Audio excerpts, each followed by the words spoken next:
Un contrasinal seguro é aquel que é, pois, digamos, dificilmente adivinable, non? Como conseguimos iso? Pois, de entrada, non debería conter ningunha palabra do dicionario, ningún dato relacionado coa nosa vida persoal, como unha data de nacemento ou algo así, de maneira que un extraño poida deducir a nosa password, o noso contrasinal, coñecendo datos da nosa vida persoal. Entón, debe ter unha lonxitude mínima de 8 caracteres, debería ter al menos unha maiúscula, unha minúscula, algún número, e a poder ser algún carácter tipo guión, un punto, un porcentaxe, non?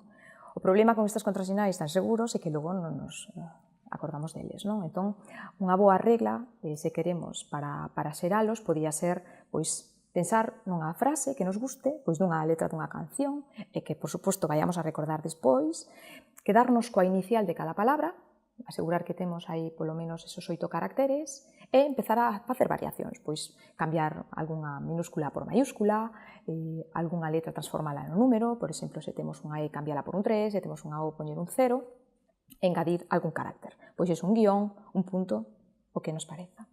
Con iso teríamos garantido un contrasinal básico moi bo. Que pasa? Se logo vamos usar ese contrasinal en todos os sitios web aos que accedemos, teríamos un problema, porque iso, de novo, non é moi recomendable, non? Por iso, como última suxerencia, eu engadiría poñerlle un guión e a inicial do servizo no que o vamos a utilizar. Por exemplo, se o contrasinal é para Facebook, o noso contrasinal guión FB de Facebook. Ou é para Twitter, o contrasinal guión TW, non? E con iso teríamos garantido un bo contrasinal, difícil de adiviñar, e encima sería distinto para todos os servizos. Como nota final, poderíamos dicir que unha vez que xa temos tan bons contrasinais e que non os vamos a olvidar, por favor, ter un mínimo de coidado en preservalos, non? De nada serve ter un bo contrasinal se logo deixamos no post-it á vista de todo o mundo. Ou, por exemplo, accedemos con o noso login e esa password tan boa, usando unha wifi que non sexa segura. Por exemplo, moi típico caso de internet do wifi dos aeroportos, non?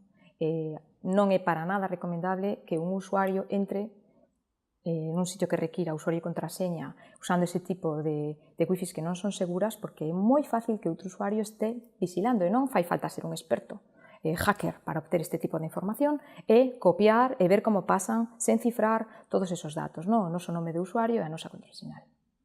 En fin, de novo, ter coidado donde usamos, por exemplo, non deixar aberto o inicio de sesión nun ordenador que usen máis dunha persoa, porque pode chegar outra persoa a cambiar o noso contrasinal, en fin, os esforzos anteriores non valerían para nada.